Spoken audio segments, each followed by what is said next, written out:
जय Hind. The globe के इस यूट्यूब चैनल पे आप सभी का स्वागत है। आइए इस वीडियो में हम लोग क्लास 10th के chapter number 2 nationalism in India पे चर्चा करते हैं, भारत में राष्ट्रवाद। पिछले वीडियो में हम लोगों ने राष्ट्रवाद के उदय के कारणों के सिलसिला में एक राजनीतिक कारण और दूसरा सामाजिक कारण पे चर्चा किया था। इस वीडियो में हम लोग आर्थिक कारण पे चर्चा करेंगे।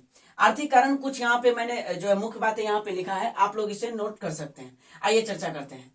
इसमें है सबसे पहले कि अंग्रेजों के आर्थिक नीतियों के परिणाम स्वरूप भारतीय कृषि या कुटीर उद्योगों के क्षेत्र को काफी नुकसान हुआ। अब किस तरह से अंग्रेजों की आर्थिक नीतियां क्या थी, जिससे भारतीय जनता में, भारतीय किसान में, भारतीय उद्योग में काम करने वाले मजदूरों में और बहुत सारे लोगों में जो है अंग्रेजों के प्रति किस तरह जो है रोष या गुस्सा या असंतोष की भावना आई, तो वो हम लोग देखते हैं। अंग्रेजों की नीति में सबसे पहला है कि अधिकतम भू राजस्व की दर। अधिकतम भू राजस्व क्या होता है कि इसमें देखिए भू राजस्व की दर को निर्धारित करने के लिए यहाँ पे तरह तरह के यहाँ पे कर का सिस्टम यहाँ पे अंग्रेजों के द्वारा हुआ था। तीन तरह का, एक स्थायी बंदोबस्त, एक रैयतवाड़ी और एक महालवाड़ी। स्थायी बंदोबस्त में क्या होता था कि मालिकाना हक जो होता था वो जमींदारों को होता था और जमींदार किसानों से अत्यधिक कर वसूलते थे। जितना वो सरकार को देते थे कर जमींदार, उससे कई गुना ज्यादा किसानों से वसूलते थे। इसका परिणाम यह होता था कि किसानों की आर्थिक स्थिति दिन ब दिन नीचे गिरती जाती थी।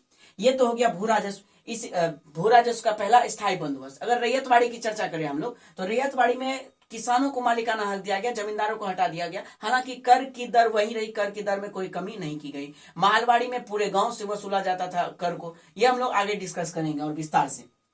दूसरा है कि उद्योगों के क्षेत्र में मजदूर और कामगारों की स्थिति दिन ब दिन नीचे गिरती गई। दिन ब दिन क्यों, तो अब इसको हम लोग समझते हैं।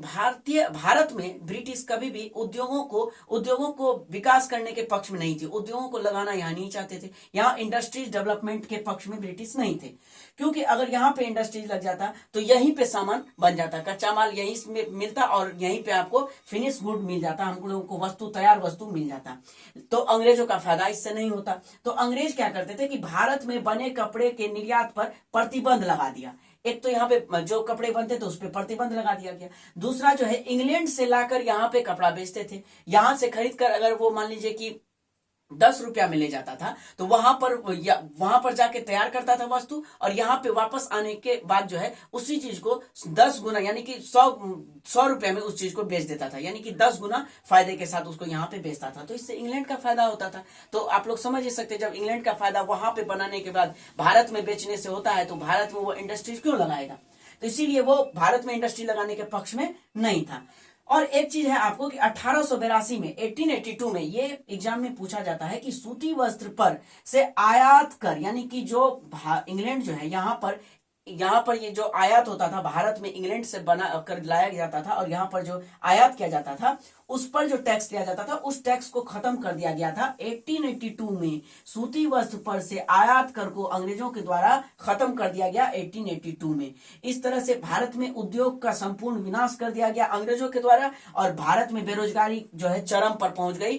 किसी को भी रोजगार नहीं था। अब जब किसी को मान लीजिए किसान की स्थिति वही है, मजदूर की स्थिति वही है, कामगारों की स्थिति वही है, सभी की स्थिति वही है, तो क्या ये लोग अंग्रेजों के प्रति सॉफ्ट कॉर्नर रखेंगे? बिल्कुल भी नहीं। ये लोग अंग्रेजों के प्रति गुस्सा होंगे और जनता में असंतोष की भावना होगी और इस तरह से लोगों में क्या होगी, एक होने की भावना आएगी और धीरे धीरे राष्ट्रवाद, देखिए राष्ट्रवाद कोई जो है एक दिन का ये परिणाम नहीं है, धीरे धीरे पृष्ठभूमि इसकी बनती जाती है। जैसे कि मैंने पिछले वीडियो में राजनीतिक कारण में कुछ बातें बताई, सामाजिक कारण में बताई और जो है ये आर्थिक कारण है। इसके बाद हम लोग नेक्स्ट वीडियो में देखेंगे कि किस तरह से फिर सांस्कृतिक और धार्मिक कारण को भी हम लोग चर्चा करेंगे इसमें, जो किस तरह से राष्ट्रवादी भावना को प्रेरित करने का काम करता है। आप लोग इसे नोट कर लें और पूरी तरह से हम लोग इस चैप्टर को खत्म करेंगे।